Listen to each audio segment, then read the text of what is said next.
Bienvenue à vous tous, avec vous, M. Tawfiq Belayashi, dans ce résumé de le dernier jour d'un condamné à mort. Nous allons voir le résumé chapitre par chapitre, mais nous allons regrouper tous les chapitres qui ont un thème en commun dans un seul intitulé. Alors, les chapitres 1, 2, 3, 4 et 5, ce sont surtout des chapitres qui nous racontent le procès, la condamnation et l'emprisonnement du narrateur. D'accord? Alors rappelez-vous de ça, de 1 à 5. Alors, chapitre 1, c'est un début in media res, c'est-à-dire que l'auteur commence l'œuvre au milieu des événements, bien vers la fin des événements, et pas au début. Ici, c'est vers la fin des événements. Ce sont les derniers jours avant l'exécution du prisonnier. Bon, donc, cela fait 5 semaines. Et comme nous savons que le prisonnier va passer de 5 à 6 semaines, maximum 6 semaines en prison, on sait maintenant qu'on est situé vers la fin de l'œuvre, bien vers la fin des événements. Cela fait 5 semaines qu'un jeune condamné à la peine capitale est obsédé par la peine de mort. Si vous voulez, je peux l'expliquer par le mot habité par la peine de mort. Il ne peut pas penser à autre chose. C'est quelque chose qui est devenu une idée fixe. D'accord? Alors, je vous donne un exemple. Par exemple, quelqu'un qui est obsédé par, disons, la fermeture de la porte d'entrée de sa maison. S'il devient un malade psychique, donc il peut fermer la porte de la maison, venir s'asseoir et se dire non, j'ai pas fermé la porte de la maison. Il se lève une deuxième fois, une troisième fois, une quatrième fois, une cinquième fois. D'accord? Alors, bien sûr, pour une personne saine, ne pas être sûr après une première fois et revenir s'assurer une fois, c'est normal. Mais lorsque ça dépasse la première fois et qu'on commence à revenir 2, 3, 4 fois, on devient un obsédé psychique.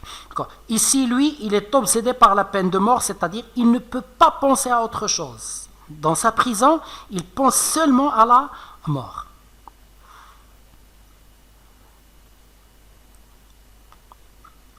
Bien, donc Victor Hugo aime beaucoup parler des choses qui s'opposent, d'accord? Donc il nous parle, par exemple, dans cette prison, le narrateur va nous parler de ce qu'il y a en prison et ce qu'il y avait avant la prison. Donc dans la prison, il y a une seule couleur, c'est le noir. Et avant d'être emprisonné, le narrateur pouvait voir une multitude de couleurs. Bien. Et dans la prison, une seule idée. Alors que avant la prison, il pensait à énormément de choses. Bien sûr, ça. Il va nous parler de sa double prison, son double emprisonnement. Alors, physiquement, bien sûr, il est prisonnier dans sa cellule. Et moralement, il est prisonnier de l'idée de mort. D'accord? Son cerveau ne peut pas échapper à l'idée de mort. Donc, il est emprisonné par cette idée. Et physiquement, bien sûr, il est en prison, il est emprisonné. Donc, c'est le chapitre 2 qui va nous ramener au début des événements. Et bien sûr, il faut faire attention à cette dualité présent. D'accord? D'actualité. Lorsqu'il commence à raconter dans le chapitre 1, il parle du moment d'écriture, c'est un prison de narration. Et dans le chapitre 2, il revient en arrière, il fait un flashback et il commence à nous raconter le jour de sa condamnation. Et ce roman, il raconte vraiment la période entre la condamnation et l'exécution. Donc, il ne raconte pas vraiment ce qui s'est passé avant la condamnation, c'est-à-dire la situation initiale avant le crime. Il ne raconte pas vraiment le crime, il raconte simplement entre la condamnation et l'exécution. Donc, on revient ici au début de la trame narrative, au début des événements. Il revient en pensant le jour de son procès. et de sa condamnation. D'accord? Je ne vais pas vous lire tout ce qu'il y a ici. D'accord? Alors, je vous laisse lire et en même temps j'explique. D'accord? Et de cette façon, il y aura certainement des choses que j'ajouterai à ce qui est écrit ici. Donc, ce jour-là, c'est une belle journée. Il voit le soleil par la fenêtre, il entend les oiseaux chanter. D'accord? Alors, pour lui, on ne peut pas condamner quelqu'un à mort par une aussi belle journée. Donc, il est très optimiste. Optimiste, c'est quelqu'un qui a confiance dans l'avenir. Le contraire, c'est pessimiste. Il voit tout en noir.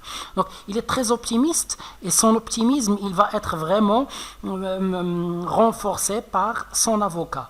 Lorsqu'il va arriver dans le tribunal pour être jugé et condamné, donc là, son avocat, il lui dit les choses sont bien passées, ils ne vont sûrement pas le condamner à mort, mais plutôt à perpétuité. Donc, la perpétuité, c'est la prison à vie.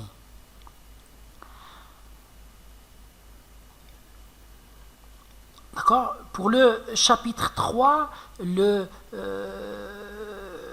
condamné, je m'excuse pour le chapitre 2, il sera vraiment abattu et déçu par le verdict qui le condamne à mort. Je m'excuse. Bon, pour le chapitre 3, le narrateur s'auto-console. D'accord? Donc, si vous voulez, je peux le dire comme ça, il se rassure, je peux le dire, il essaie d'alléger le poids de sa condamnation. Donc, qu'est-ce qu'il se dit? Il se dit que tout le monde, ou bien tous les hommes, sont des condamnés en sursis. En sursis, c'est une condamnation qui n'est pas exécutée sur le champ, d'accord, mais qui va être exécutée dans un avenir. Donc, il se dit tous les hommes sont condamnés à mort, mais c'est en sursis. C'est pas aujourd'hui, c'est pas demain, mais ça peut être aujourd'hui, ça peut être demain. D'accord? Donc, alors, ils sont condamnés, ils ne savent pas l'échéance de leur mort, mais ce qui est sûr, c'est qu'ils sont comme lui, ils vont mourir.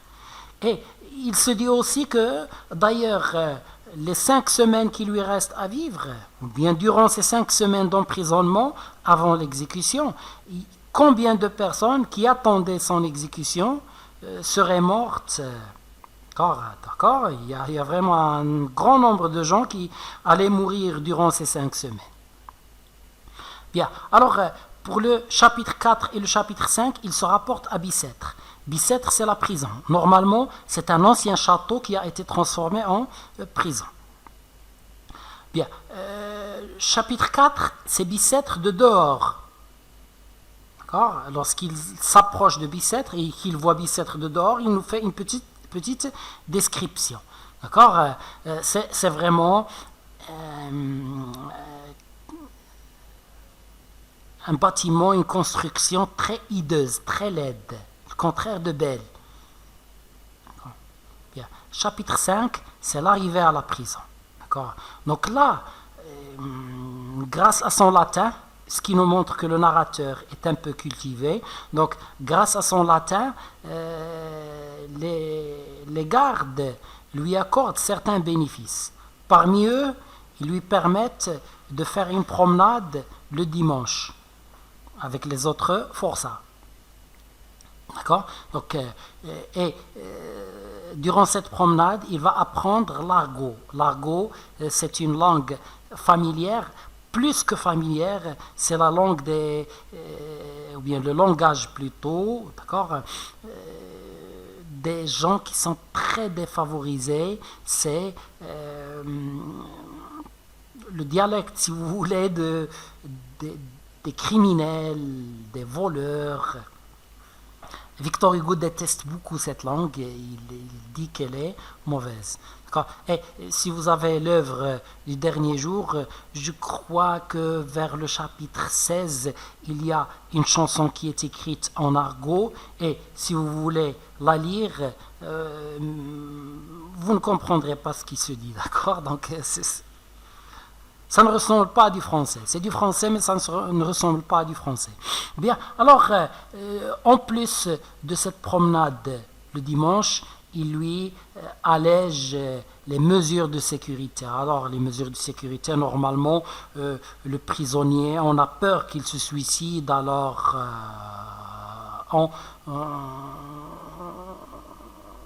le surveille, d'accord, et on réduit vraiment ses libertés, mais comme il voit que le narrateur n'a pas le portrait d'un suicidaire, il n'a pas le portrait d'un criminel qui risquerait de tuer d'autres prisonniers, donc alors il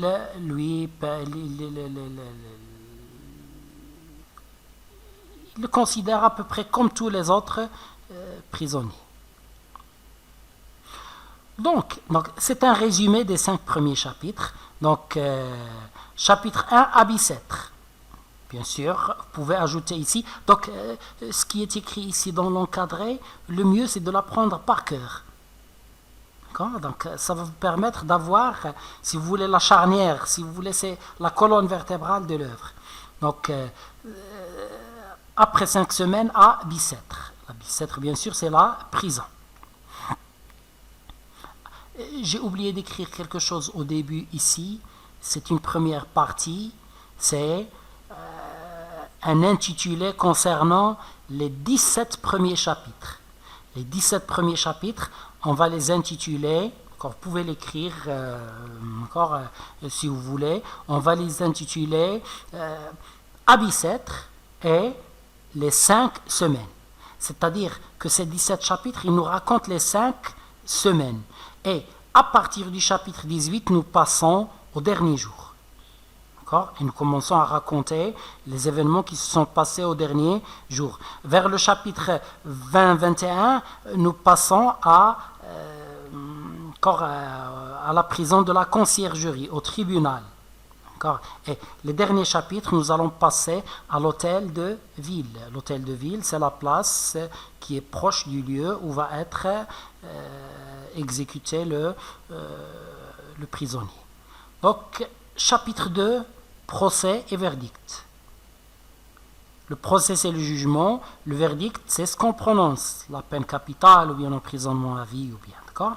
Donc, chapitre 3, autoconsolation. On a dit, il se dit que tout le monde va mourir et certaines personnes vont même le précéder dans la mort.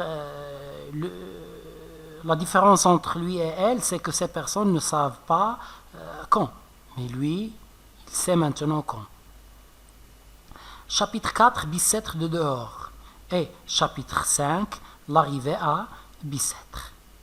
Bien, les 2 chapitres 6 et 7, ce sont des chapitres, qui parlent du projet d'écriture. Le narrateur écrit un journal intime. Donc, on a dit pour le genre ici, c'est le genre de l'œuvre, c'est un roman à thèse écrit avec les techniques du journal intime. Donc, chapitre 6, il nous parle dans un monologue. Le monologue, c'est lorsque tu parles à toi-même. Donc, dans un monologue, le prisonnier annonce son projet. Je m'excuse, j'ai ici quelque chose à corriger. Son projet d'écrire son journal intime. Et il nous dit qu'il a 2 visées, 2 objectifs. Il écrit pour lui-même et pour les décideurs, ceux qui décident, les juges, les magistrats et tout. Donc, pour lui, c'est pour se distraire. C'est pour échapper à l'obsession de la peine de mort, pour ne plus penser à sa condamnation. Et les décideurs, ceux qui jugent, il leur écrit pour qu'ils ne condamnent pas aussi légèrement les personnes à la peine de mort. En lisant ses souffrances durant ces 5 semaines, ils vont peut-être y penser à 2 fois avant de condamner quelqu'un à mort. Chapitre 7, il se demande pourquoi écrire. Puisqu'il ne se sauvera pas lui-même, pourquoi sauver les autres? Mais il décide quand même à la fin d'écrire. Alors, chapitre 6, bien sûr, projet d'écriture, et chapitre 7, hésitation à écrire. Hésiter, c'est vouloir écrire et ne pas vouloir écrire. Il tergiverse Donc, chapitre 8. Bon, je ne vais pas vous faire un encadré pour le chapitre 8 parce que c'est quelque chose de séparé, donc vous devez apprendre ce titre-là. C'est le pourvoi en cassation. Alors, c'est quoi le pourvoi en cassation? Après avoir été condamné à mort, tu te pourvois en cassation, c'est-à-dire tu écris une lettre pour demander la révision de ton procès. Et il nous explique dans ce chapitre que les 5 semaines qu'il va attendre avant d'être exécuté, ce sont les 5 semaines que prend, ou bien le pourvoi en cassation pour arriver à la commission qui va décider et pour revenir à la prison. Donc, il nous dit que, il écrit cette lettre, on l'envoie au parquet, le parquet s'attarde 2 semaines, bien 3 semaines avant de l'envoyer à l'instance qui est plus haute, et comme ça, c'est de 5 à 6 semaines que va prendre le temps avant que ce pourvoi en cassation soit bien sûr, ou bien la réponse à ce pourvoi en cassation n'arrive. Bien, alors maintenant, chapitre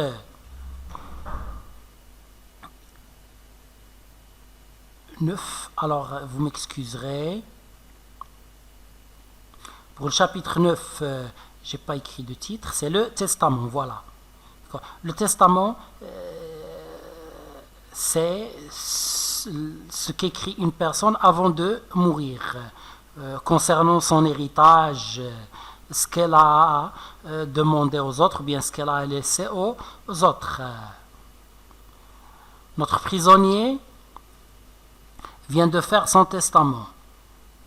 Bon, il pense qu'il laisse derrière lui, ou bien qu'il ne laisse derrière lui que des femmes. Sa mère, malade, psychique, qui va mourir très bientôt. Sa femme aussi est malade, elle mourra, je corrige ce. Et sa petite fille s'appelle Marie, et c'est la seule personne qui est nommée dans le seul vrai personnage qui est nommé dans ce roman, à part quelques criminels comme Papavoine ou bien.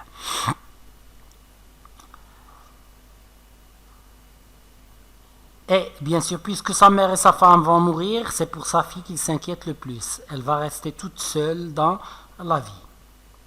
Bien, alors pour les chapitres 10, 11 et 12, ce sont les cachots et les graffitis. Les graffitis, c'est ce qu'on appelle les inscriptions murales. C'est ce qu'écrivent les gens sur les murs. Donc, comme on va le voir, il va nous lire les graffitis des condamnés à mort qui l'ont précédé. Bien, donc, chapitre 10, c'est le cachot. C'est la description du cachot. Donc, c'est un cachot vraiment où il n'y a même pas un lit décent pour dormir. Il y a juste une petite lucarne sur la porte. Il ne peut même pas voir le monde dehors. Il ne peut même pas voir le ciel. Chapitre 11. Bien. Durant la nuit, il se lève et il commence à décrire les murs de la cellule, bien sûr, avec les graffitis, les traces laissées par d'autres prisonniers. Donc, et l'image de l'échafaud, c'est avec lequel on exécute le condamné à mort. Ici, bien sûr, dans cette œuvre, c'est la guillotine. La guillotine, elle a un coup près, elle a une lame, elle est soulevée en haut, on lâche cette lame, elle descend dans une coulisse, et elle coupe la tête du prisonnier. D'accord? Bon, il voit l'échafaud crayonné, dessiné sur le mur. Bien. Il commence même à avoir des hallucinations. Il n'est tiré de ces hallucinations que par une petite araignée. Comme on va le voir bientôt. Bien. Donc, le prisonnier reprend sa lecture des inscriptions murales et là, il va trouver les noms des criminels. D'accord. Bon, je ne vais pas vous décrire les noms de ces criminels en détail, mais je vais vous dire une chose. Il nous parle d'un tueur en série qui tuait des enfants en leur plantant des couteaux dans la tête. Ça s'appelait Papavoine. D'accord. Donc, c'est vraiment un monstre. Et il nous parle d'un médecin qui a empoisonné son ami. D'accord. Il feignait de le soigner, mais il l'empoisonnait et il l'a tué. Et il nous parle aussi de certains prisonniers politiques. Des gens qui ne sont pas d'accord avec le système politique, qui ont été pris en prison. Donc, bien sûr, l'argument de Victor Hugo ici, c'est nous dire que, quel que soit le type de crime commis par le criminel, que ce soit aussi atroce que celui de Papavoine qui, comme on l'a dit, tuait les enfants en leur plantant un couteau dans la tête, d'accord.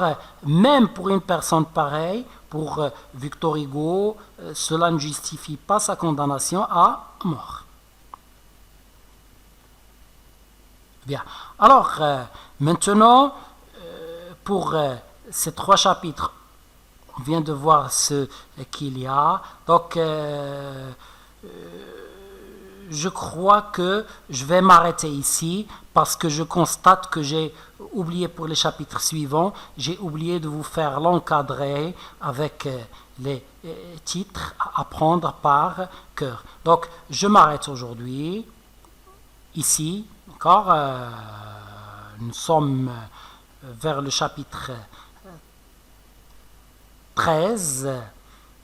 Je rappelle maintenant très rapidement ce qu'on a vu. Donc du chapitre 1 à 5, c'est le procès, l'emprisonnement, chapitre 1 à Bicêtre, chapitre 2 au tribunal, la condamnation, chapitre 3 autoconsolation, tout le monde va mourir, comme se dit le narrateur. Donc chapitre 4, c'est l'approche de Bicêtre et Bicêtre de dehors, une bâtisse très hideuse. Et chapitre 5, c'est à Bicêtre. Encore le bon traitement, si vous voulez, des gardes, mais il ne sera bien traité que les premiers jours parce que très rapidement, encore avec l'habitude, on va oublier qu'il était condamné à mort et on va le traiter comme les autres prisonniers.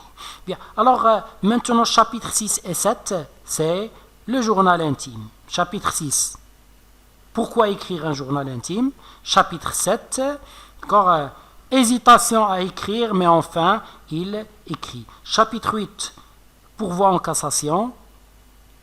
Chapitre 9 et 10, il va parler de son testament et de sa famille. Je m'excuse, chapitre 9, c'est son testament et sa famille. Et chapitre 10, 11, 12, c'est le cachot et les inscriptions murales ou bien les graffitis. Il ne me reste plus qu'à vous souhaiter une bonne chance et merci pour votre attention.